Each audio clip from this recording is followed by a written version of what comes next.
Sebagaimana diatur dalam Undang-Undang Nomor 33 Tahun 2014 tentang Jaminan Produk Halal, seluruh produk yang masuk, beredar, dan diperdagangkan di Indonesia wajib memiliki sertifikasi halal. Proses ini melibatkan beberapa pihak, diantaranya Badan Penyelenggara Jaminan Produk Halal atau BPJPH, Lembaga Pemeriksa Halal atau LPH, dan Majelis Ulama Indonesia atau MUI. Dan kami akan melihat fakta bagaimana regulasi ini berjalan.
Dulu ya Kak, Kakak ini selaku apa di Ayam Geprek Pangeran?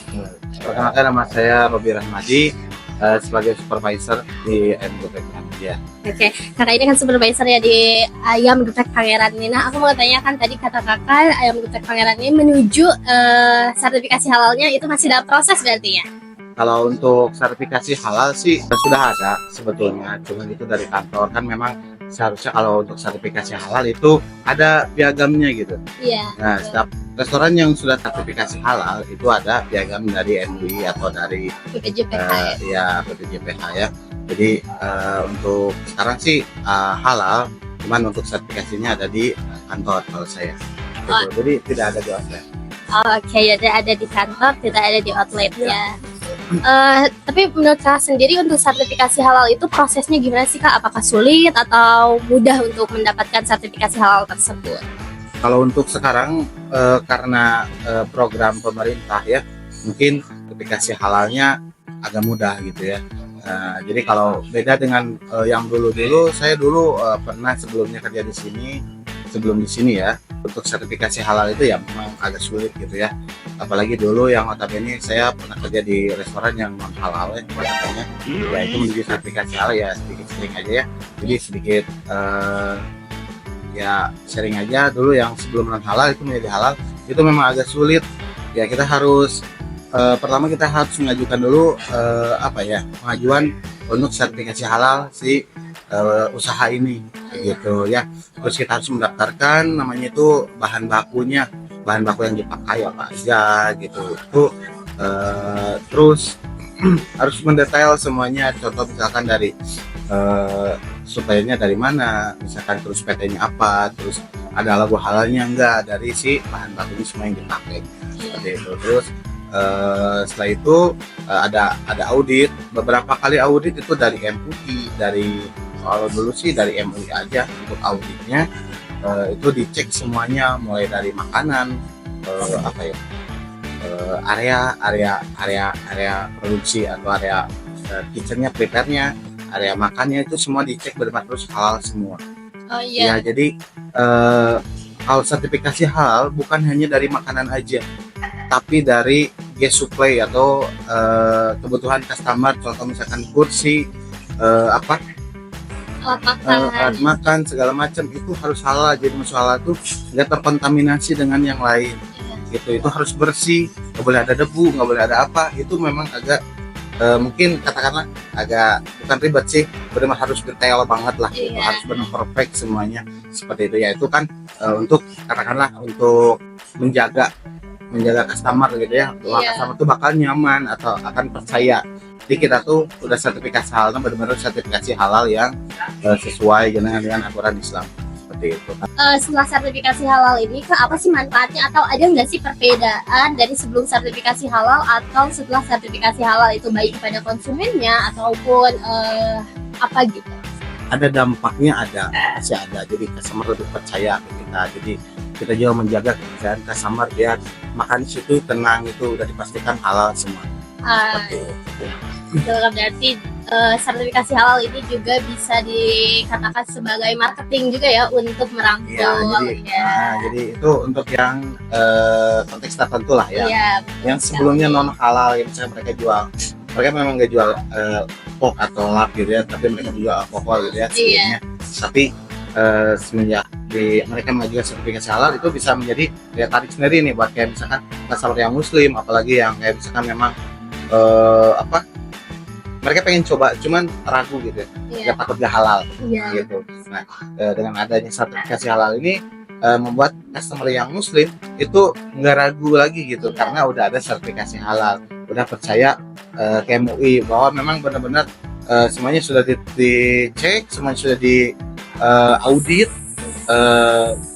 bahwa makanannya itu halal, benar-benar 100% halal.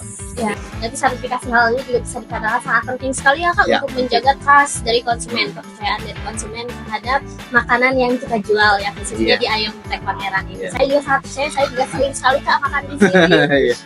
Untuk itu Kak, terima kasih untuk wawancaranya. Mungkin hanya itu saja yang saya tanyakan. Mohon maaf lah mengganggu waktunya ya Kak. Terima kasih sekali atas kesediaannya. Terima kasih ya Kak. Ya. Jadi setelah kami melakukan observasi di salah satu restoran yang memiliki cabang di berbagai daerah, yaitu Ayam Geprek Pangeran, kami mendapatkan jawaban dari supervisornya bahwa sertifikasi halal itu sangat penting bagi restoran. Selain karena regulasi pemerintah yang mengharuskan per 17 Oktober 2024 seluruh makanan dan minuman yang ada dan beredar di Indonesia harus tersertifikasi halal, ini juga menjadi bentuk agar perusahaan berkomitmen menjaga kepercayaan dari konsumen dan menjaga kebersihan dan kehalalan dari makanan yang dijual. Nah, maka dari itu dapat dikatakan bahwa dengan makanan yang sudah tersertifikasi halal, sudah dipastikan bahwa proses produksi dari makanan tersebut sesuai dengan standar yang ada di Indonesia dan sesuai dengan standar sertifikasi halal yang dikeluarkan oleh BPJPH.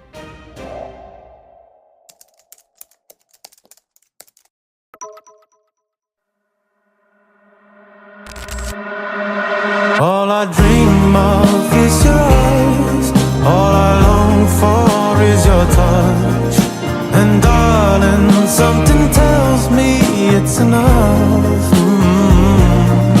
You can say that I'm a fool and I don't know very much, but I think they call this love.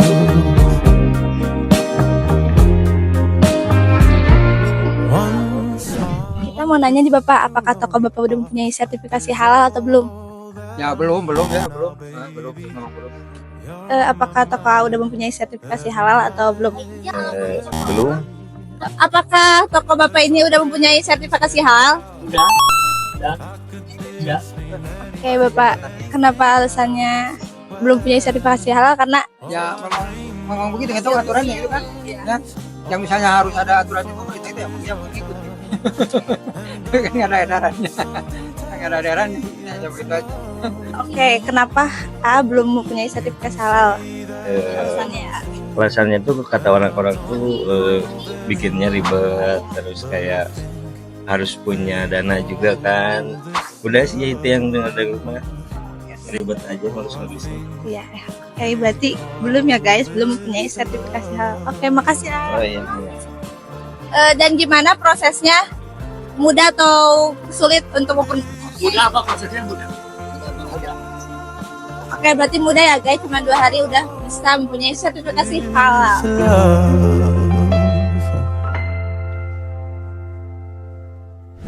Setelah kami melakukan observasi di Pasar Ujung Berung, ternyata banyak juga UMKM yang belum tersertifikasi halal. Padahal besok pada tanggal 17 Oktober 2024 itu harus semua wajib tersertifikasi halal. produk makanan maupun minuman. Alasan mereka tidak mempunyai sertifikat halal itu diantaranya yang mereka itu beranggapan bahwa sertifikasi halal itu sulit. Yang kedua juga ada mungkin dari mereka beranggapan biayanya yang cukup besar dan kurangnya pemahaman tentang regulasi ini.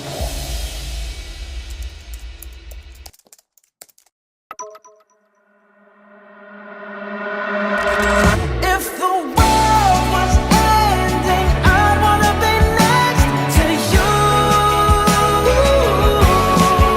Oke, di sini saya berada di kampus ya teman-teman, kampus 1 UIN Bandung, dan di sini saya akan bertanya-tanya kepada mahasiswa selaku konsumen ketika mereka memilih suatu produk atau membeli suatu barang.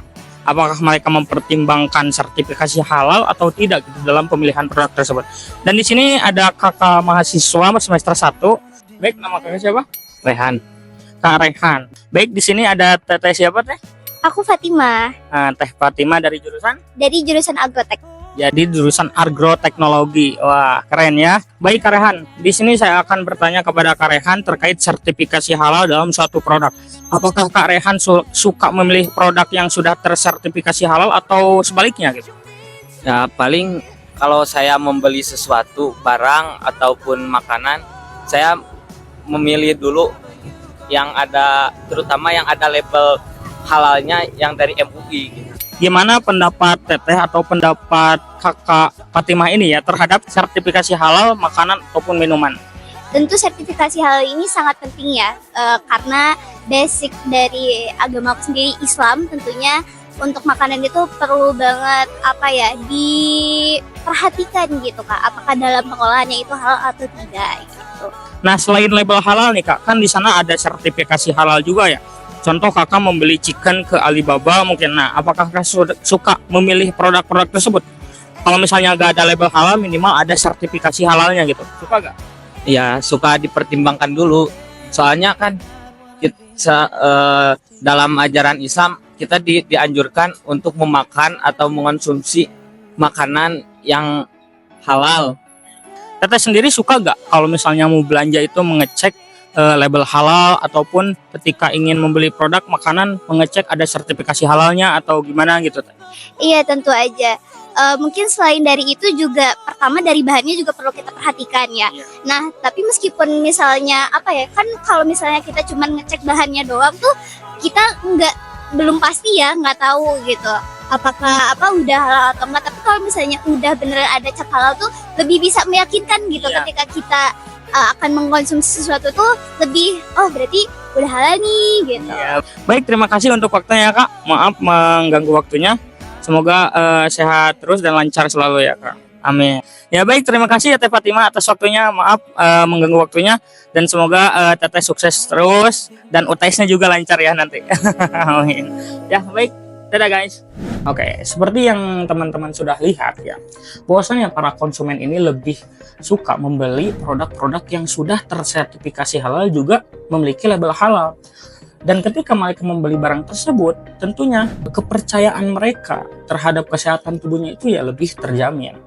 Sehingga para konsumen ini cenderung memilih produk-produk yang memiliki label halal dan juga sertifikasi halal yang sesuai dengan regulasi yang telah ditentukan oleh pemerintah.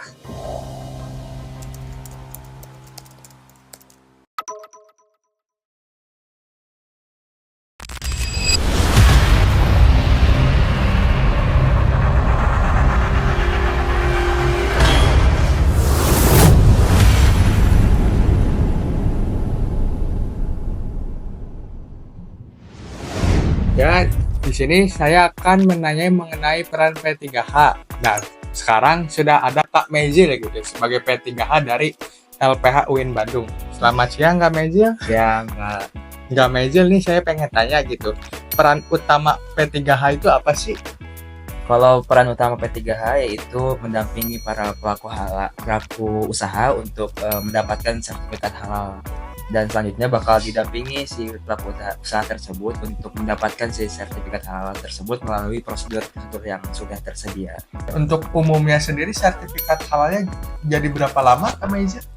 Kalau saya pribadi ya yang mendampingi si pelaku usaha itu sekitar 3 bulanan lah untuk turunnya si sertifikat halal itu. Gitu. Jadi mungkin banyak prosedur ya dari BPJPH-nya yang harus dipenuhi. Gitu. Jadi agak telat mungkin turunnya si sertifikat tersebut. Gitu. Kalau secara umumnya nih, proses pembuatan sertifikasi halalnya itu gimana ya? Kalau secara gambaran umumnya, pertama kita mendatangi pelaku usahanya dulu ya. Kita cek tempat, terus cek produknya seperti apa gitu. Lalu mulai kita tanyakan pertama si pelaku usaha tersebut sudah punya NIB atau belum. Gitu. Perlu ya ini? Iya. Karena NIB itu menjadi salah satu syarat untuk mendirikan usaha gitu. Jadi kalau misalkan usahanya sudah terdaftar, itu baru boleh diberikan sertifikat halal. Jadi nggak sembarangan gitu Iya, ya. gitu. Pertama itu kita kalau misalkan si pelaku usahanya belum punya NIB, kita dampingi untuk membuat sertifikat NIB-nya. Oh jadi nggak halal doang tapi NIB Iya, juga dibantu. NIB-nya kita juga bantu gitu. Terus kalau LPH Win ini tuh perannya apa gitu tugas utamanya? LPH Win ini sebagai lembaga yang menaungi para pelaku usaha untuk mendapatkan sertifikat halal gitu. Jadi khususnya di Win ini ya, para pelaku usaha atau UMKM ini dipermudahlah dengan adanya LPH Win ini untuk mendapatkan sertifikat halal gitu melalui para pendamping produk halal. Terus nih kalau sebagai P3H gitu, tantangannya dalam mendampingi pelaku usahanya itu gimana gitu kan? Harus sosialisasi segala macamnya gitu kan? Tantangannya itu mungkin para pelaku usaha masih awam ya terhadap sertifikat halal ini, jadi masih banyak yang ragu terhadap sertifikat halal ini gitu. Bener nggak maksudnya urgensinya seperti apa sih sertifikat halal ini gitu. Lalu yang kedua di pembuatan NIB itu seringkali ditemui para pelaku usaha ini kesulitan untuk mendapatkan atau mendaftarkan NIB-nya karena sudah terdaftar nik si pelaku usaha tersebut gitu. Nah, itu menjadi salah satu tantangan sih gitu. Jadi dalam pembuatan NIB ini kan perlu adanya nik ya, salah satunya NIK dan NPWP gitu. Jadi para pelaku usaha ini NIK-nya ada yang sudah terdaftar, ada yang belum punya NPWP si pelaku usaha ini. Jadi itu sih tantangan utamanya untuk kita memproses sertifikat halal ini. Gitu. Terima kasih ya Kak Mejil atas waktu dan jawabannya ya. Seperti yang sudah kita wawancari dengan Kak Mejil, P3H membantu para pelaku usaha mendapatkan sertifikat halal mereka. Bahkan hal NIB pun akan mereka temani buatkan. Namun, mereka masih mendapatkan beberapa tantangan seperti NIK pelaku usaha yang salah digunakan, bahkan website halal yang sering mengalami maintenance atau error yang memperlambat proses sertifikat halal. Oleh karena itu, proses pembuatan sertifikat halal selama 4 bulan pun termasuk masuk akal. Setelah melakukan observasi ke beberapa pihak seperti pendamping halal, pelaku usaha, dan juga konsumen, Sertifikasi halal ternyata harus didukung oleh semua pihak. Pemerintah tidak hanya mengeluarkan regulasi, tetapi juga memastikan bahwa sertifikasi halal ini dapat menjangkau sampai ke pelaku usaha yang kecil.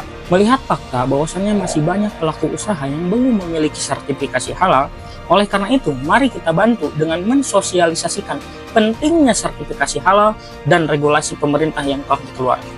Ayo sertifikasi halal sekecil apapun usaha. usahamu.